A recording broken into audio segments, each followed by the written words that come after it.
இன்றைக்கி காலையில் எந்திரிச்சதுலேருந்து ஒரே பரபரப்பாக போயிட்டு இருக்குது. ஏன் அப்படின்னா நாளைக்கு கோயிலுக்கு போகணுன்னு பிளான் பண்ணியிருந்தேன் இல்லையா, மழை இல்லைன்னா போகலான்னு சொல்லிட்டு வீடெல்லாம் க்ளீன் பண்ணோமா, கிச்சன் க்ளீன் பண்ணோமா, அதுக்கப்புறம் பூஜை ரூமும் க்ளீன் பண்ண ஆரம்பிச்சிட்டேன். ஏன்னா வெள்ளிக்கிழமை நாளைக்குன்றதுனாலையும் கோயிலுக்கு போக போகிறோன்றதுனாலையும் அதனால் இன்றைக்கி மதியம் சாப்பாடு செஞ்சு சாப்பிட்டதுக்கப்புறம் பூஜை ஜாமான்லாம் தேய்ச்சி பூஜை ரூம் ஃபுல்லாக க்ளீன் பண்ணி அடுக்க ஆரம்பிச்சிட்டேன். ஒரே இடுப்பு வலி தாங்க முடியல.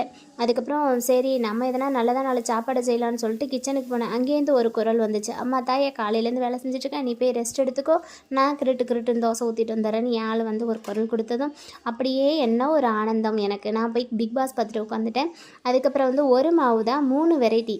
என்னென்னா என் ஆளுக்கு வந்து கல் தோசை, எனக்கு வந்து ஊத்தாப்பம், பாப்பாவுக்கு வந்து நைஸ் தோசை செஞ்சு எடுத்துகிட்டு வந்தாங்க. ஆனால் மதியம் வச்ச குருமா குழம்பு வச்சு அட்ஜஸ்ட் பண்ணி சாப்பிட்டுக்கலாம்னு சொன்னதுனால இன்னும் கொஞ்சம் பேரந்தமாகிடுச்சு.